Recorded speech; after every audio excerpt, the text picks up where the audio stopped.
మీ అందరికీ కూడా ప్రభువైన యేసుక్రీస్తు యొక్క ప్రశస్తమైన నామంలో వందనాలు తెలియజేస్తున్నాను. ముందుగా మరి అవకాశాన్ని అనుగ్రహించిన దేవదేవుడికి నాకు వందనాలు తెలియజేస్తున్నాను. అలాగే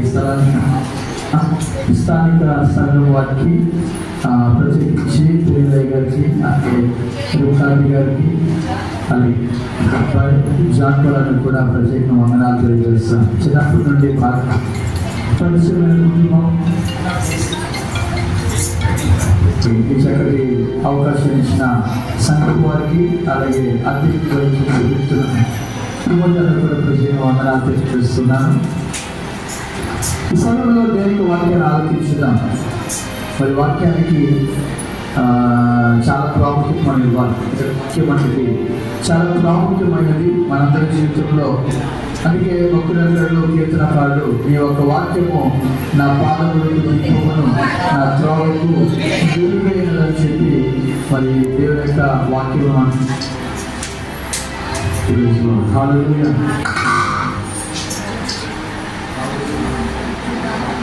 హల్లెలూయా హల్లెలూయా. దేవుని వాక్యంలోకి వెళ్ళే ముందు ఒక చిన్న విషయం నేను వాక్యంలోకి వెళ్తాను. అది ఒక శీతాకాలం. ఆ శీతాకాలంలో ఒక చిన్న అబ్బాయి యొక్క బర్త్డే జరుగుతుంది. అది ఫస్ట్ బర్త్డే. ఈ ఫస్ట్ బర్త్డేలో ఆ తల్లి ఏం చేస్తుందంటే బాబుని చక్కగా రెడీ చేసేసి ఉయ్యాలలో పడుకోబెట్టి తను పనులకు వెళ్ళిపోయింది. ఆ పనుల్లో వచ్చిన వారికి భోజనం కానీ లేకపోతే వారి కోసము అనేకమైన సదుపాయాల కోసము తను వెళ్ళిపోయింది. ఆమె చాలా ఆ యొక్క పనిలో నిమగ్నం అయిపోయింది. వచ్చేవారు వస్తూ ఉన్నారు. ఈలోపు ఒక వ్యక్తి వచ్చాడు. స్టార్టింగ్లో ఆ వ్యక్తి లోపలికి వచ్చాడు. వచ్చిన తర్వాత ఆ ఉయ్యాల మీద ఈ యొక్క శీతాకాలం కదా, ఈ జర్కిన్స్ ఉంటాయి కదా, స్వెటర్స్, ఆ స్వెటర్స్ తీసేసి ఆ ఉయ్యాల మీద పెట్టాడు.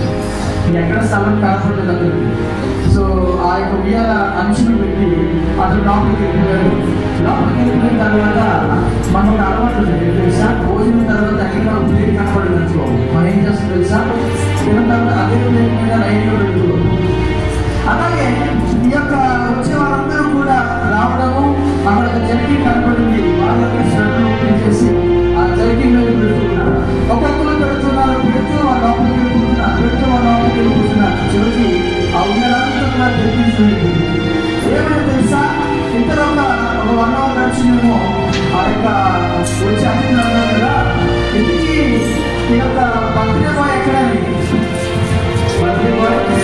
ఎక్కడ అనేసరికి తల్లి గౌరవంగా లేచింది.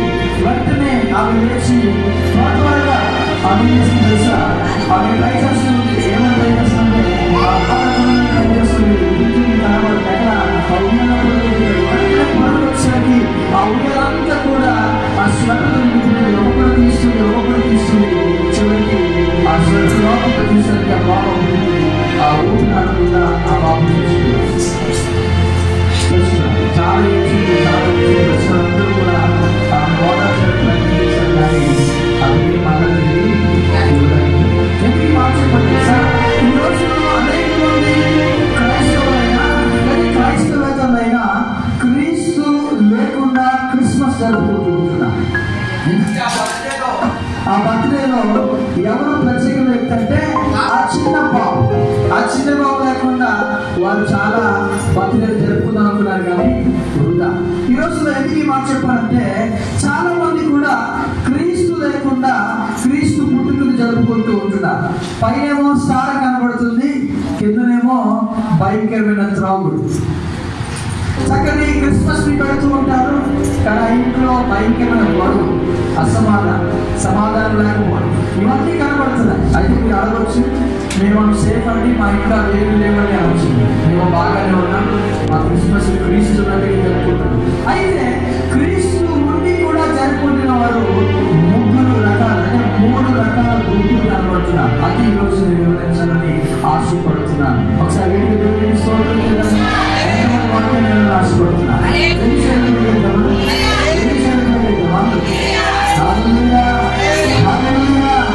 చిన్న ప్రార్థన చేస్తున్నాను. ప్రభువుతో మాట్లాడు. నేనైతే క్రీస్తుని కలిగిన క్రిస్మస్ జరుపుకుంటున్నాను.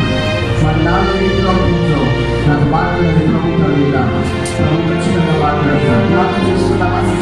ప్రార్థన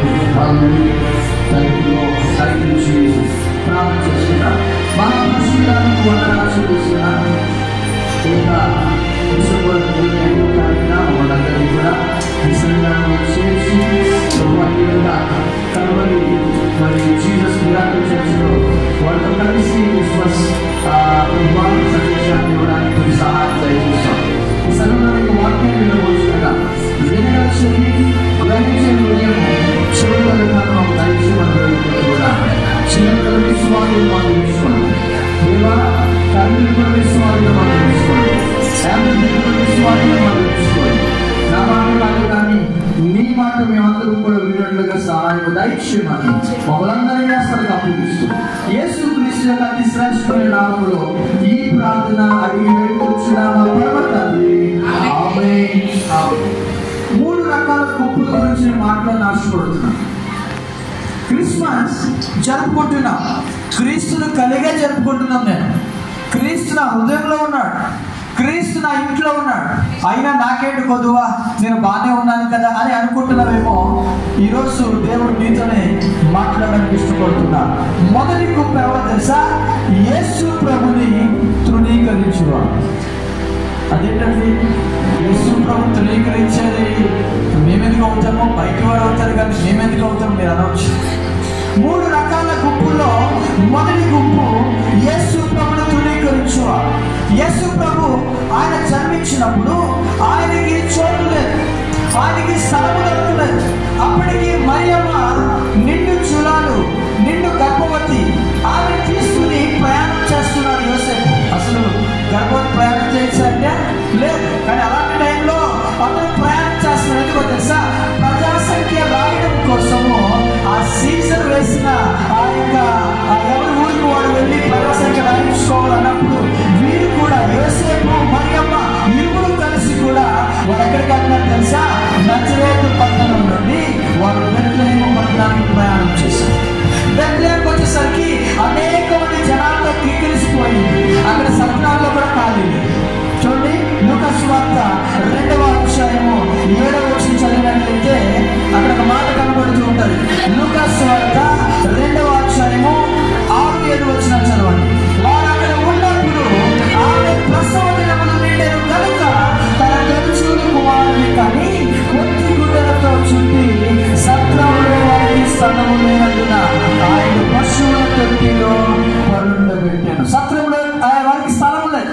అడిగారు, ఆ సత్రపు యజమాని అడిగారు, అయ్యా చోటు ఉందంటే లేదండి జనాలతో మరి అందరూ కూడా మరి రూమ్స్ అన్ని కూడా ఖాళీ లేవు, అందరూ కూడా వచ్చేసారన్నప్పుడు వారికి స్థలం లేదు. అప్పుడు ఒక సత్రపు యజమాని అన్నాడు కదా, అయ్యా ఒక మాట విను, నా యొక్క సత్రం వెనకాల చిన్న పశువుల పాక ఉంది, ఆ పశువుల పాకను శుభ్రం చేస్తాను, అందులో ఆ యొక్క బాబుని లేకపోతే మరి గర్భవతిగా ఉన్న నీ యొక్క భార్య అందులో ప్రసవిస్తుంది అనగానే నిజంగా ఆ చిన్న పశువుల పాకలో అతను ఇచ్చాడు, ఆ స్థలాన్ని ఇచ్చాడు, బాగానే ఉంది. ఆ స్థలంలో క్లీన్ చేస్తాడు. ఆ మరియమ్మ ఏం చేసిందంటే అక్కడ రాయబడింది కదా, తన తొలిచూలు కుమారుని కానీ వృత్తి గుడ్డలతో ఆ బాబును చుట్టి సత్రంలో వారికి స్థలము లేనందున ఆయన పశువుల తొట్టిలో పరుండబెట్టాను. కలిసింది కుమారుడిని ఆ పశువుల పాకలో, మరి ఆ యొక్క చిన్న తొట్టిలో ఆ బాబుని పడుకోబెట్టింది. సత్రం యజమాని వెళ్ళిపోయాడు. ఒకసారి అనుకుందాం, సత్రం యజమాని దగ్గరికి వెళ్దాం. అయ్యా సత్రం యజమాని, ఈ యొక్క బాబు ఎవరో తెలుసా నీకు? నాకు తెలియదండి. ఆ బాబు ఎవరో తెలుసా నీకు అంటే నాకు తెలీదు. ఈ బాబు లోకరక్షకుడు అంటే నాకు తెలియదండి. మరి బాబుని చూడడానికి వెళ్ళామను అంటే ఎక్కడ టైం ఉందండి. ఈ యొక్క సత్రంలో వచ్చే జనాలతోనే నా సమయం అంతా గడిచిపోయింది, నాకు సమయం దొరకదు.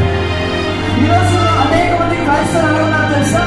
చూడండి, ఆ సత్రంలోనే ఆ యేసు ప్రభు జన్మించాడు. వెనకాల ఎక్కడో కాదు, ఎంతో దూరం కాదు, జస్ట్ 2 అడుగులు వేస్తే యేసు ప్రభు చూడడానికి అవుతుంది. కానీ ఎప్పుడు కూడా ఆ బాబుని చూడడానికి కూడా సత్రం యజమాని కాదు. అంటే అర్థం తెలుసా? యేసు ప్రభుని తృణీకరించిన గుంపులో కనబడుతున్నారు. చాలా మంది కూడా యేసు ప్రభుని అంగీకరిస్తారు, కానీ వారికి సమయం ఉండదు, సంఘానికి వెళ్ళడానికి సమయం ఉండదు. సరే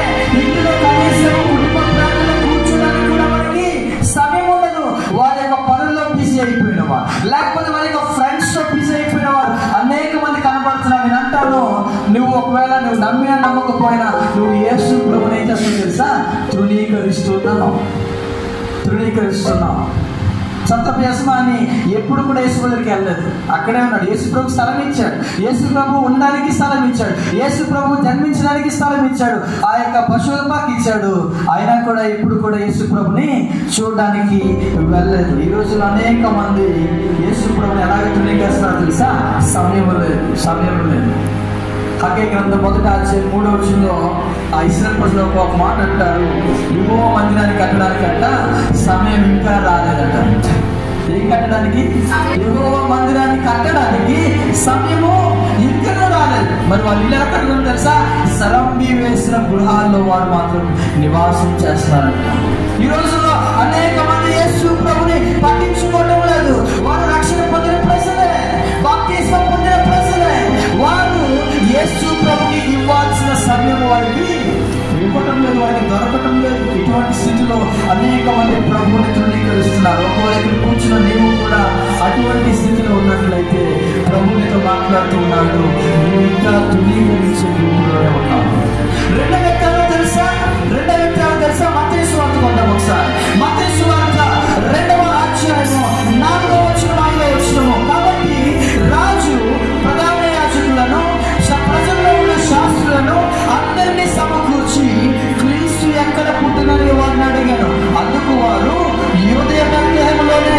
ఏది అనగా, యూదయ దేశపు బెత్లెహేమా, నీవు యూదా ప్రధానులలో ఎంత మాత్రమును అల్పమైన దానము కావు. ఇశ్రాయేలు నా ప్రజలను పరిపాలించు అధిపతి నీలో నుండి వచ్చును అని ప్రవక్త ద్వారా వ్రాయబడినదని అని. మరి విన్నారా?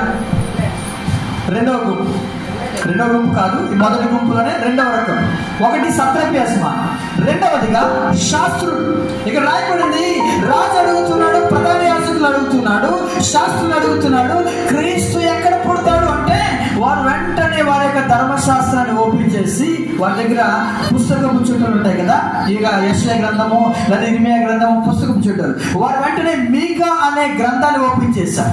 మీకా అనే గ్రంథం ఓపెన్ చేసి, రాజుగారు ఇదిగో నిజమే క్రీస్తు బెత్లెహేములో పుడతాడు, ఇదిగో రాయబడింది అని వారు గ్రంథాన్ని చదివారు. వీళ్ళకి ఏం తెలుసు తెలుసా?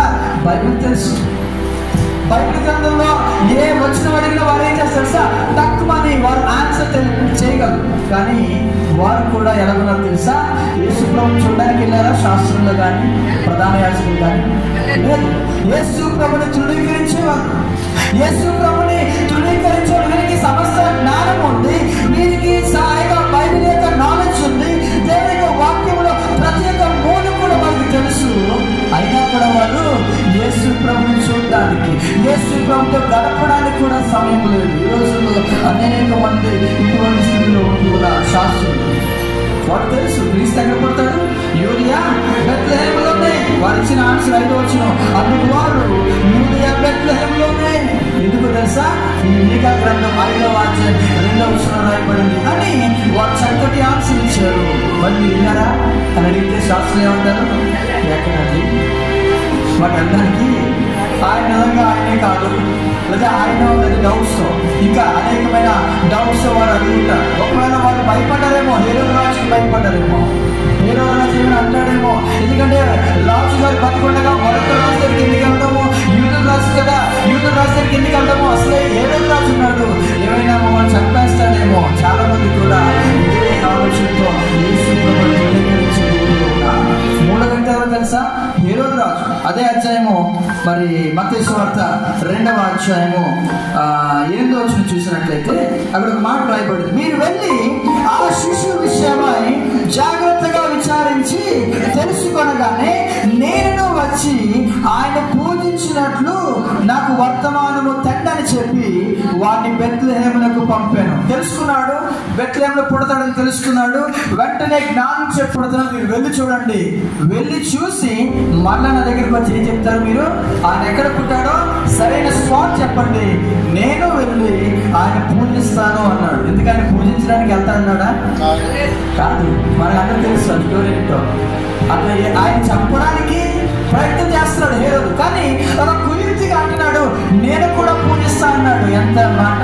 అనేక మంది యేసు ప్రభుని తెలుసుకుని కూడా వారు ఏం చేస్తున్నారు తెలుసా? ఇవి తెలుసుకున్నాడు. యేసు ప్రభు ఎక్కడ పుట్టాడు? బెత్లెహేములో. మరి వెళ్ళాలి కదా అంటే వెళ్తా అన్నాడు. దేనికోసం వెళ్తా అన్నాడు? చంపడా, తృణీకరించు. ఈరోజు అనేక మంది యేసు ప్రభు ఏం చేస్తారు తెలుసా? మరలా సిగ్గులేస్తున్నారండి. అనేక మంది యేసు ప్రభు ఎరిగిన వారే అన్యాయంగా బ్రతుకుతుంది, అక్రమంగా బ్రతుకుతుంది. యేసు ప్రభు యొక్క మత్తయి సువార్తలో యేసు ప్రభు ఒక మాట అంటారు. ఏంటి తెలుసా? కొండపై చేసిన ప్రసంగంలో నీ సహోదరుని ప్రేమింపని వాడు ఎవరంట? నరహంతకుడు అని నేను వాటికి చదివిస్తాను. ఏ రోజు చంపడానికి ట్రై చేశాడు. అనేక మంది విశ్వాసులు ఆల్రెడీ నరహంతకులే. ఎందుకో తెలుసా? పొరుగువారిని కూడా ప్రేమించారు. ఎంతమంది తృణీకరించి గుంపండి వీళ్ళందరూ కూడా. యేసు ప్రభుని తృణీకరించి గుంపులో సత్రభ్యాసం అన్నాడు. ఇంటి వెనకాలే యేసు ప్రభు ఉంటాడు. రెండు ఇక్కడే చర్చ ఉంది. ఎంతమంది గృహాలు ఉన్నారు? వాళ్ళు కారణం తెలుసా? తృణీకరించే గుంపు. మాకు ఎందుకంటే మాకు పనుల్లో బిజీ, మా సత్రంతో బిజీ, మా కుటుంబంతో బిజీ. వ్యక్తి శాస్త్రులు మాకు బైబిల్ తెలుసండి, మనం వెళ్ళాల్సిన అవసరం లేదు. మాకు ఏం తెలుసు అంటే వారికి వాక్యము తెలుసు, వాక్య జ్ఞానం ఉంది. మేము ఎందుకు వెళ్ళాలి? మూడవ గుంపు నరహంతకులు, లేకపోతే హేరోదు రాజు లాంటి కుయుక్తితో వారు వస్తారు. ఎందుకు వస్తారు తెలుసా? యేసు ప్రభుని మరలా బాహాటంగా సిలువ వేయడానికి వస్తారు. వారి ద్వారా యేసు ప్రభు ఆయన కన్నీరు తప్ప ఆయనకి ఎక్కడ కూడా సంతోషము లేదు. మొదటి గుంపు ఎవరంట? యేసు ప్రభుని తృణీకరించేవారు. ఎంతమంది ఈ గుంపులో ఉన్నారో ఒకసారి మన హృదయాన్ని పరిశీలన చేసుకున్నాం. ఒకవేళ ఈ మాటలు వింటే నీవు కూడా అదే గుంపులో ఉన్నట్లయితే ప్రభు వారు మాట్లాడుతున్నారు. ఆ గుంపులో ఉంటే ఏమవుతుందో తెలుసా? బైబిల్ చదివిస్తుంది. హేరోదు రాజు కానీ శాస్త్రులు కానీ వారి యొక్క చావు భయంకరమైన చావుగా అనేక మంది చెప్తూ ఉంటారు. హిస్టరీ తెలియజేస్తుంది. రెండవ గుంపు వెళ్దాం, ఎందుకంటే సమయం అయిపోతుంది. రెండవ గుంపు ఎవరో తెలుసా? యేసు ప్రభుని చూచి ధరించేవారు. మొట్టమొదటి తృణీకరించేవారు, రెండవది తరించేవారు. అంటే వీళ్ళు ఏం చేస్తారు సార్? సంతోషిస్తారు. వాక్యం బాగుందండి, సంతోషం. ప్రార్థన బాగుందండి, చాలా సంతోషం. ఇందులో ఇద్దరు వ్యక్తుల గురించి మాట్లాడిన ముందుకు వెళ్తారు. చదువుదాం ఒకసారి. లూకా సువార్త 2వ అధ్యాయము 9 నుండి 12 వచనాలు మీరు గమనించినట్లయితే ఇక్కడ కొంతమంది వ్యక్తులు కనబడుతున్నారు. ఆ ఎవరంటే పశువులు కాచుకునేవారు, గొర్రెలు కాచుకునేవారు, గొర్రెలు. చదవండి. ప్రభు దూత వారి ఎద్దకు వచ్చి నిలిచాను. ప్రభు మహిమ వారి చుట్టూ ప్రకాశించినందున వారు మిక్కిలి భయపడలి. అయితే ఆ దూత భయపడకుడి, ఇదిగో ప్రజలందరికీ కలగబోవు మహా సంతోషకరమైన సువర్తమానము నేను మీకు తెలియజేయుచున్నాను. ఏంటో తెలుసా? దావీదు పట్టణమందు నేడు రక్షకుడు మీ కొరకు పుట్టినాడు, ఈయన ప్రభు అయిన క్రీస్తు. ఆ మాటలు విన్న వెంటనే 15 వచ్చిన చూడండి. ఆ దూతలు తమ యొద్ద నుండి పరలోకములకు వెళ్ళిన తర్వాత ఆ గొర్రెల కాపరులు జరిగిన ఈ కార్యమును ప్రభు మనకు తెలియజేయించినాడు. మనం బెత్లెహేము వరకు వెళ్ళి చూడము రండని ఒకరితోనొకరు చెప్పుకొని త్వరగా వెళ్ళి. కనుక దేవుడికి స్తోత్రం చెప్తామా? రెండవ గుంపు తరించే గుంపు. వీళ్ళింటి దగ్గర ఉండరు, వీళ్ళకి బైబిల్ నాలెడ్జ్ లేకపోయినా వీరికి ఏం చేస్తారు తెలుసా? వీరు పొరుగు వారిని ప్రేమిస్తారు. వీరేం చేస్తారు తెలుసా? దేవుని యొక్క సన్నిధిలో ఉండాలి అన్నట్టుగా వీళ్ళు ఎక్కడికి వస్తారంటే మందిరానికి వస్తారు. ఇది రెండవ గుంపు తరించేవారు. గొల్లలంట వారు దేవతలు చెప్పిన మాటలు విన్నారు. దేవతలు ఏం చెప్పారు తెలుసా? ఇదిగో దావీదు పట్టణంలో నేడు రక్షకుడు మీ కొరకు పుట్టినాడు, మీరు వెళ్ళండి. ఒక శిశువు పొట్టి ఆ యొక్క పొత్తి గుడంతా చుట్టబడి ఒక పశువుల తొట్టిలో పరుండ పెట్టేది మీరు చూస్తారంటే వెంటనే ఆ యొక్క గొల్లందరూ కూడా బయలుదేరి ఆ యొక్క బెత్లెహేము వరకు వెళ్ళి వారు ఏం చేస్తారు తెలుసా? ప్రభువును చూశారంట. ప్రభువును చూడటమే కాదు, వారు ఆ మాటలన్నింటినీ కూడా ఇతరులకు తెలియజేశారంట. కనుక దేవుడికి స్తోత్రం చేద్దామా? చాలా సంతోషించారు. మళ్ళా మీరు బైబిల్ చదవండి.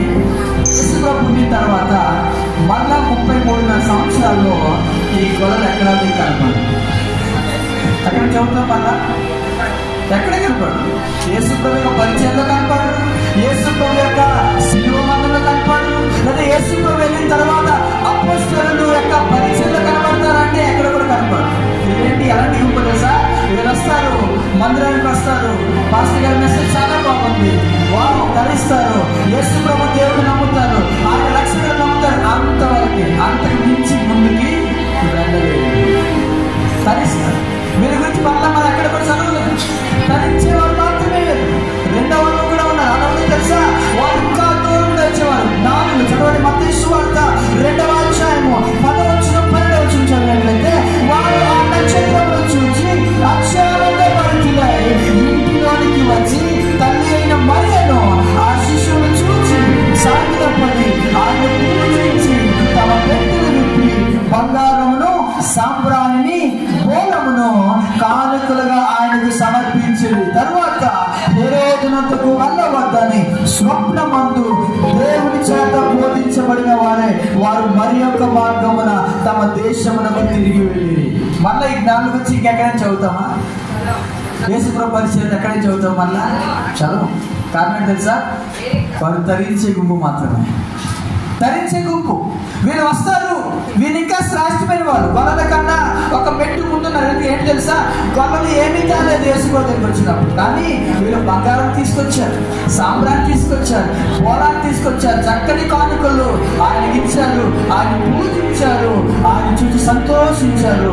అక్కడి వాళ్ళు వెళ్ళిపోయారు, దేవుని చేతే బోధించబడ్డారు. వీళ్ళు రెండవ గుంపు, తరించే గుంపు. కొద్దిగా వీళ్ళని బట్టి మనం ప్రభువు యొక్క నామాన్ని మనం మహిమపరచవచ్చు. దేవునికి స్తోత్రం చెందమా. ఎందుకంటే తెలుసా, తృణీకరించే గుంపు కాకుండా వీళ్ళు తరించే గుంపులో ఉన్నారు. వీళ్ళు ఎలాంటి వారంటే, మీకు సింపుల్గా చెప్తారు. పాస్టర్ గారు ఏమైనా మీటింగ్ పెట్టారనుకోండి, వీళ్ళంటారు, పాస్టర్ గారు పెట్టండి, మేము కూడా మీతో ఉన్నాం అంతే. అంతకు మించి మరొక స్టెప్ కనుక తరిస్తారు. ముందు గుంపు అయితే తృణీకరిస్తారు. పాస్టర్ గారు గారు అనుకోండి, అమ్మా అలా మీటింగ్ పెడదాం అనుకున్నామంటే, ఎందుకంటే డబ్బులు లేవు, తృణీకరిస్తారు. వాళ్ళు వద్దంటారు. వీళ్ళు రెండవ గుంపు ఎలా కనిస్తారు, ప్రశ్న పెట్టండి, స్వార్థ కోసం అర్థం అంటారు తప్ప వాళ్ళు ప్రార్థన చేయరు. కానుకలు కూడా ఒకరు ఇచ్చినా ఇంకా అంతకుమించి ఇంకేమి వచ్చే మా బాధ్యత అయిపోయింది అన్నట్టుగా వీళ్ళు ఎక్కడ వరకే ఆగిపోతారు. ఇది ఎవరు తెలుసా, తరించే. ఇందులో ఒకవేళ మనం ఉన్నారేమో, ఎందుకంటే సమయం అయిపోతుంది, చాలా త్వరగా వెళ్ళిపోతున్నాను. చాలా చెప్పడానికి ఉంది కానీ మనకి సమయం కూడా లేదు కాబట్టి నేను త్వరగా వెళ్ళిపోతున్నాను. ఒకసారి అతని గట్టిగా దేవునికి స్తోత్రం చేద్దామా, గట్టిగా దేవునికి స్తోత్రం చేద్దామా. యేసు ప్రభుని తృణీకరించేవాడు. రెండవదిగా యేసు ప్రభుని మరి తరించేవారు, యేసు ప్రభుని చూచి తరించేవారు. ఈ రెండు కూడా మరి చాలా మరి ప్రమాదకరమైనవి. అంతకు మించి ఏమీ చేయలేదు. మూడో గుంపు ఉందే, దాంట్లో వెళ్ళిపోయి నేను ముగిస్తాను. మూడో గుంపు చాలా శ్రేష్టమైన గుంపు అండి.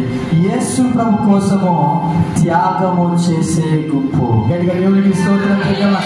మూడో గుంపు త్యాగం చేసే గుంపు.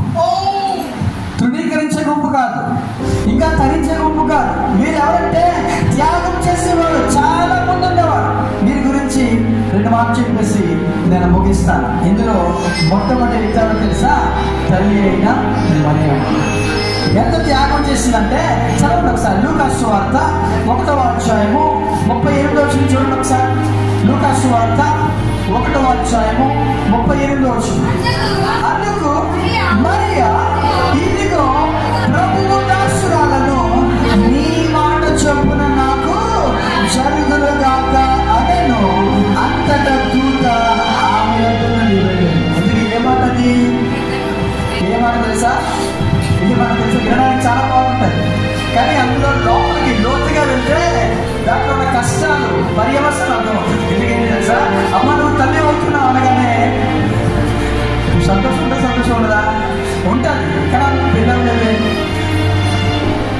మీరు చెప్పండి, సంతోషం ఉంటుందా, సంతోషం ఉండదా, ఉంటుందా, ఉండదు. ఎందుకో తెలుసా, ఆమెకి ఇంకా పిల్లలు లేదు. పెళ్ళైన ఆమెకి చెప్పామనుకో, అమ్మ నువ్వు తల్లి కాబోతున్నావు, డాక్టర్ దగ్గరికి వెళ్ళింది, ఆమె టెస్ట్ చేస్తుంది, డాక్టర్ గారు అన్న డాక్టర్ అన్నారు, అమ్మ నువ్వు తల్లి కాబోతున్నావు అని ఎంత సంతోషమో భర్తను పట్టుకుని చాలా సంతోషంగా ఉంటుంది కదా. అదే మాట దేవుని వచ్చి భయంతో ఉంటుంది. ఇలాగా ఏం తెలుసా, అమ్మ దేవుని యొక్క ధైర్యం మీద ఉంది, ప్రభునికి తోడైనాడు, నీకు కుమారుడు కనిపించబోతున్నాడు. ఆ మాటకి ఒకసారి ఆలోచించి ఎలా సాధ్యమో అని దేవునికి సమస్తము సాధ్యమే. ఆయన చెప్పిన ఏ మాట కూడా నిరంతరము కాని ఆమె ఆలోచించడం మొదలు పెట్టింది. ఏంటి తెలుసా, ఒకవేళ కనుక నేను పెళ్లి కాకుండా ఇంకా పెళ్ళి అవ్వలేదు, ఏమైతే గర్భవతి అయితే నా భర్త ఏమనుకుంటాడు, కదా. రెండోది, అత్తమామలు ఏమనుకుంటారు? భర్త అర్థం చేసుకుని పోలే అని మంచోడైతే తల్లిదండ్రులు ఏమనుకుంటారు అంటే అత్తమామలు ఏమనుకుంటారు? రాణిస్తారు అసలు ఇంట్లోకి? ఒకసారి ఆలోచిద్దాం. మరియమ్మ ఇవన్నీ కూడా ఆలోచించి ఒకే ఒక మాట ఉంది, ఇదిగో ప్రభు దాసురాలను, నీ మాట చొప్పున నాకు జరుగుగాక. దేవునికి స్తోత్రం.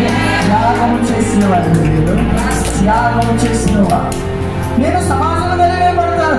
లేవీ కాండం ప్రకారము ఒక ప్రధానమైన ఒక స్త్రీ కనుక గర్భవతి అయితే రాళ్ళు తీసుకుని తెలుసా, చంపేయాలి. అంటే మరియమ్మ ఏం చేయకూడదు, చంపేది. ఏం తెలియదా ఆ విషయం?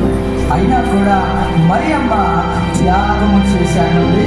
యేసు ప్రభు నా యొక్క గర్భంలో జన్మించడానికి నేను అవకాశం ఇస్తానని చెప్పి సమాజం వదిలేస్తారు. సమాజం రానివ్వదు మరియమ్మని. రెండవదిగా రాళ్ళు తీసుకుని కొడతారు. ఇవన్నీ కూడా ఆలోచించి ఒకే ఒక మాట అంటుంది, ఇదిగో ప్రభు దాసురాలను, నీ మాట చెప్పిన నాకు జరుగును గాక, జరుగును గాక. తర్వాత ఆలోచిద్దాం. ఈ సూటిపోని మాటలు ఈయనకు ఒక్కదానికే అమానం వినపడింది. ఆమె తల్లిదండ్రులు కూడా వినపడదు. ఆమె గర్భవతి అయిన తల్లిదండ్రులు అనుకుంటారు, ఏంటి పెళ్ళినప్పుడు లేకపోతుంది అమ్మా, నాకు మరి ఎవరు మాట్లాడాడు ఇలాగ నువ్వు గర్భవతి అవుతున్నావు అంటే ఎక్కువ ఈ మాట నమ్ముతారా? ఎవరు నమ్ముతారా? చూడండి, ఇవన్నీ కూడా తల్లిదండ్రులు అసహించుకుంటారు, సమాజంలో వేస్తారు, సూటిపోటు మాట్లాడుతుంటారు. భర్త రానివ్వడు, భర్త వదిలేస్తాడేమో, పెళ్లి చేసుకోడేమో. ఇవన్నీ కూడా ఆలోచించి ఏమని తెలుసు? అయినా కూడా ఇదిగో ప్రభు దాసురాలను, నీ మాట చెప్పిన నాకు ఎంత త్యాగం చేసిందండి. గరిగా దేవునికి స్తోత్రం చేద్దామా? త్యాగం చేసినందుకే క్యాథలిక్స్ ఏం చేస్తారు తెలుసా? ఆమెను దేవుడిలాగా పూజిస్తారు. దేవుడు కాదు కానీ ఆమె మనిషి, మనలాంటి ఒక మనిషి. యేసు ప్రభు మాత్రమే దేవుడు. ఒకవేళ అలాంటి ఆలోచనలు ఉంటే అంతగా నేను చెప్పాను కాబట్టి మరియమ్మ అంతగా ఉందంటే కాదు. ఆయన జన్మించడానికి, యేసు ప్రభుగా ఆయన లోకానికి రావడానికి మరియమ్మ ఒక సాధనంగా దేవుడు వాడుకున్నాడు. గట్టిగా దేవుడికి స్తోత్రం. మరియమ్మే కాదు, ఇక్కడ మనందరినీ కూడా దేవుడు వాడుకున్నాడు. ఎప్పుడు తెలుసా? నువ్వు త్యాగపూరితంగా ముందుకు అడుగు పెడితే దేవుడు ఖచ్చితంగా వాడుకున్నాడు. హల్లెలూయా, హల్లెలూయా. మనం ఏంటామని తెలుసా? ఎవరు కాదు, తన భర్త యోసేపు కూడా సాధించారు. తర్వాత ఒకసారి మత్తయి సువార్త 2వ అధ్యాయం, మత్తయి సువార్త 2వ అధ్యాయం 19వ చూడండి. ఆమె భర్త అయిన యోసేపు నీతిమంతుడై ఉండి ఆమెను అవమానపరుచునక రహస్యముగా ఆమెను విడనాడ ఉద్దేశించాడు. ఒకసారి ఆలోచించండి. ఇక్కడ ఇందాక చెప్పాను కదా, మరియమ్మ భయపడినట్టుగానే మొదలైంది. ఇక్కడ మరియమ్మ ఏమనుకుంది? నా భర్త ఏమైనా వదిలేస్తాడేమో కదా. ఇక్కడ కూడా అదే ఆలోచిస్తాను. ఏమైనా ఆలోచిస్తున్నాడు? ఆమె యొక్క భర్త అయిన యోసేపు నీతిమంతుడయ్యండి ఆమెను అవమానపరుచునక ఆలోచించడం ఏంటి? మరియమ్మ చాలా మంచిదే. నాకు చెప్పారు, నిరుదేశం ముందు ఏమన్నా మనం ఎంక్వైరీ చేస్తాం కదా, అమ్మాయి లాంటిది, అబ్బాయి లాంటిది. సో అమ్మాయి గురించి ఆలోచించాడు. ఈ అమ్మాయి చాలా మంచిది అని చెప్పారు, చాలా సాత్వికం అని చెప్పారు, చాలా మంచిది, దేవుడు దయ పొందిన స్త్రీ అని చెప్పారు. మరి ఏంటి గర్భవతి అయిపోయింది అని ఆలోచించడం మరి అనుకున్నాడు. నీటి మందుడు కదా, కనికరం కలవాలి కదా, నేను అవమానపరచు, బయటకు వెళ్ళి సమాజం దగ్గరలో మరి అమ్మ తప్పు చేసింది అని నేను చెప్పను, ఎవరికి చెప్పను, మెల్లగా రహస్యంగా వదిలేస్తాను, రహస్యంగా నేను వదిలేస్తాను. ఎందుకు తెలుసా? నేను ఈ మాటలు భరించలేను. నా స్నేహితుల దగ్గరికి వెళ్తా అంటారు, పెళ్లి కాకుండా నీ భార్య ఏమైంది, గర్భవతి అయింది, ఎన్ని మాటలు అంటారో నేను వెళ్ళను. ఒకవేళ నేను ఒప్పుకున్నా కూడా నా తల్లిదండ్రులు ఒప్పుకోరు, వారు కూడా నన్ను ఎంతో ద్వేషిస్తారు. ఇవన్నీ ఆలోచించుకున్నాను. చూడండి ఒకసారి 20 వచనం. అతడు ఈ సంగతులను గూర్చి ఆలోచించుకొనుచుండగా ఇదిగో ప్రభువు దూత స్వప్నమందు అతనికి ప్రత్యక్షమై. ఒకసారి ఆగండి. మరియమ్మకి ఎలా ప్రత్యక్షమయ్యాడు దేవదూత? చెప్పండి. స్వప్నంలోనా? కాదు, దర్శనం. దర్శనానికి స్వప్నానికి 2 తేడాలు ఉంటాయి. దర్శనం అంటే నువ్వు చూస్తుండగానే కనపడేది, మాట్లాడే స్వరము దర్శనం. కళ అయితే, స్వప్నం అయితే నువ్వు నిద్రపోతున్నప్పుడు దేవుని యొక్క స్వరం లేదా దేవుడు కనపడలేదు, అక్కడ స్వప్నం వేరే, దర్శనం వేరే. మరియమ్మకేమో దర్శనంలో దేవుడు మాట్లాడి ఆమెతో ఆ యొక్క శుభవచనాన్ని, శుభవచనం వచ్చమని చెప్పాడు. మరి ఆ యొక్క యోసేపు దగ్గరికి వచ్చేసరికి అతని స్వప్నమందు అతనికి ప్రత్యక్షమయ్యాడు. కాదు, పడుకున్నాడు, నిద్రపోయాడు. ఆ పడుకున్న టైంలో దేవుడు ప్రత్యక్షమయ్యాడు, ప్రభుదూత ప్రత్యక్షమయ్యాడు. ఇదిగో దావీదు కుమారుడైన యోసేపు, నీ భార్య మరియను చేర్చుకొనుటకు భయపడకుము, ఆమె గర్భము ధరించినది పరిశుద్ధాత్మ వలన కలిగినది. 24వ వచనం చూడమా. యోసేపు నిద్ర మేలుకొని ప్రభువు దూత తనకు ఆజ్ఞాపించిన ప్రకారం చేసి తన భార్యను చెప్పండి సరే ఏం చేశారు? తన భార్యను చేర్చుకున్నాడు. దేవుడికి స్తోత్రం చేద్దామా. ఎంత త్యాగం చేశాడు యోసేపు కూడా.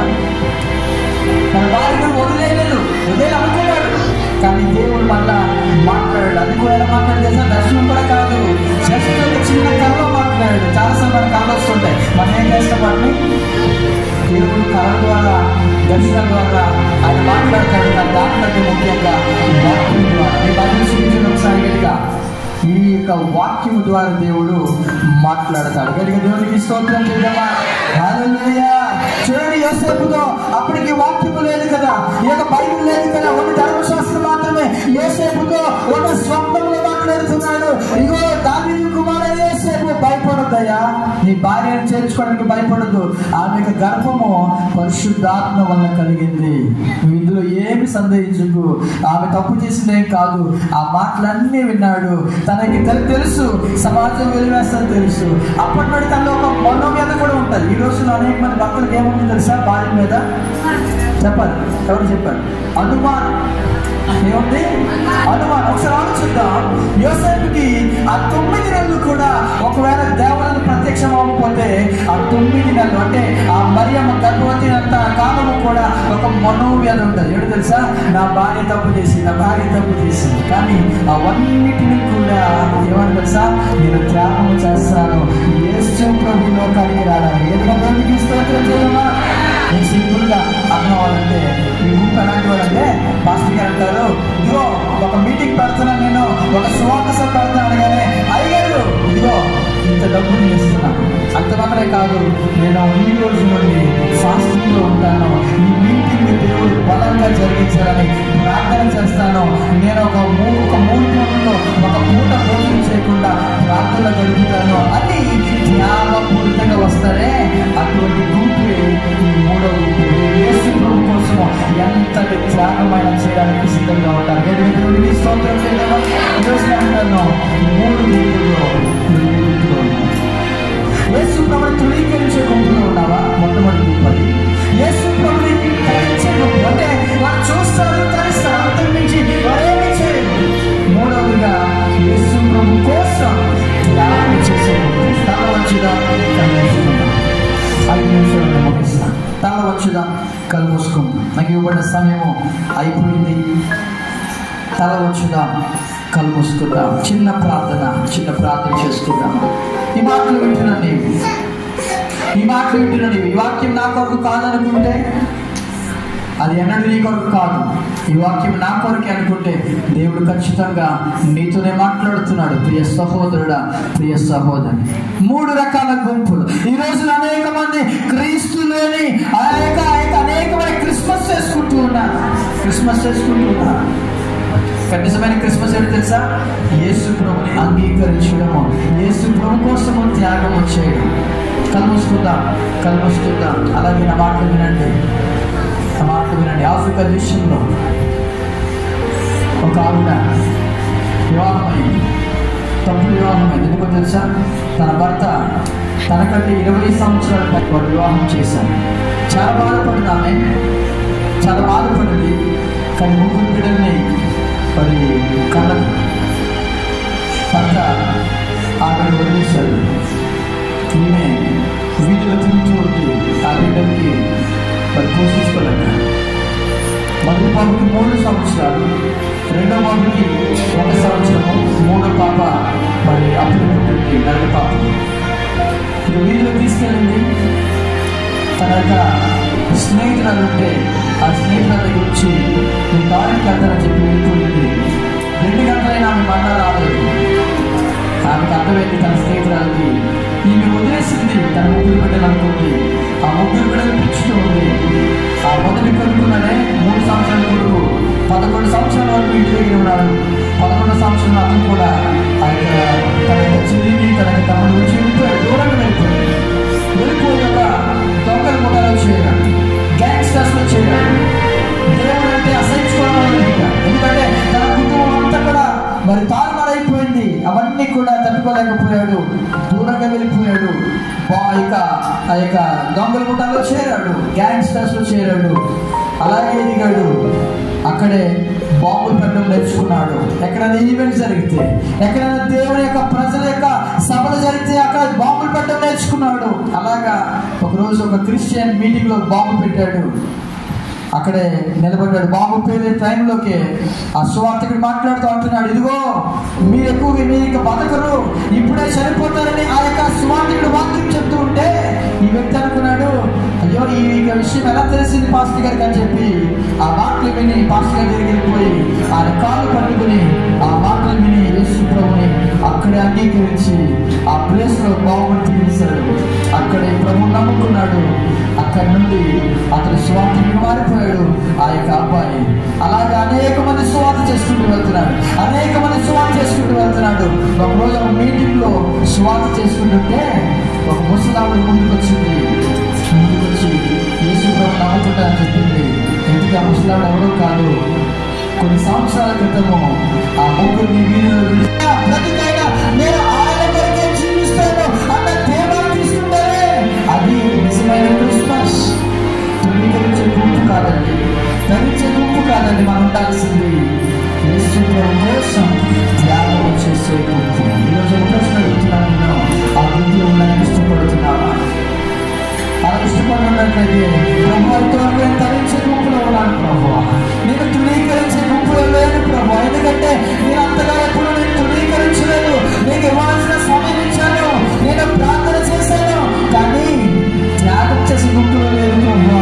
నేను ధరించే గుంపులో ఉన్నాను, నేను త్యాగం చేసే గుంపులోకి వెళ్ళాలని ఆశపడుతున్నాను. అది ఒక తీర్మానం తీసుకుంటే నీకు కూర్చొని ప్రార్థన చేస్తాను. ఎలాంటివైనా పర్వాలేదు, యేసు ప్రభు కోసం త్యాగం చేయడానికి ఇష్టపడేవారే కావాలి.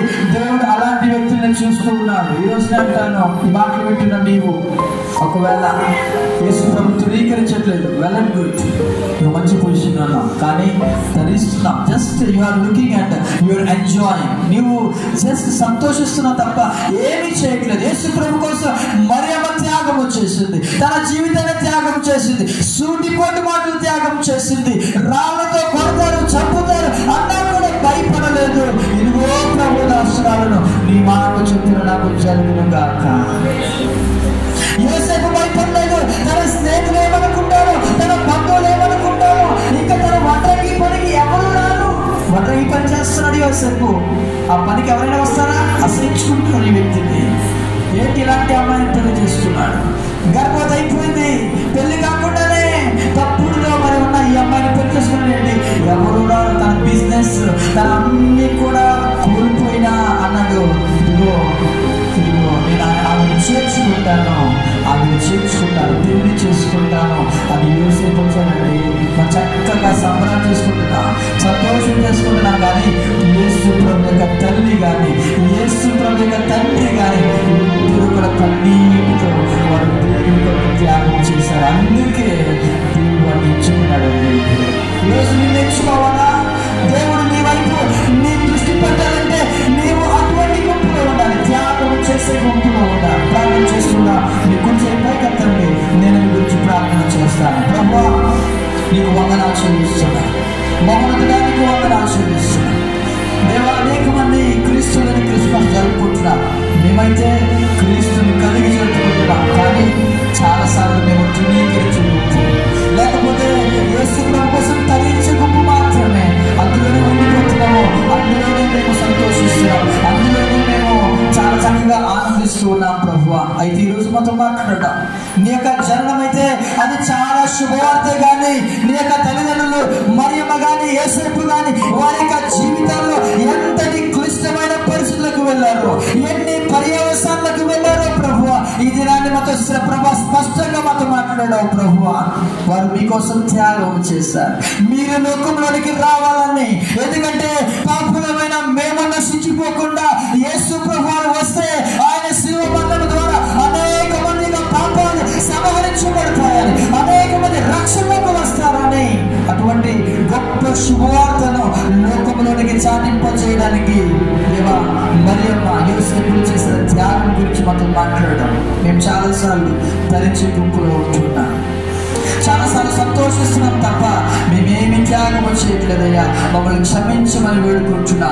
ఎంతమంది అయితే అటువంటి తీర్మానం తీసుకున్నారో ప్రభువా, ఎంతమంది అయితే వారికి కుడి చేతులు పైకెత్తి అయ్యా ఇప్పుడు నేను ప్రభు కోసం త్యాగం చేస్తాను, అది చాలైనా పర్వాలేదు, అది మరణమైనా పర్వాలేదు, ఏది ఏమైనా నేను ప్రభు కోసం జీవిస్తాను అని ఒక త్యాగం చేసిన వారిని హస్తాలకు అప్పగిస్తున్నా.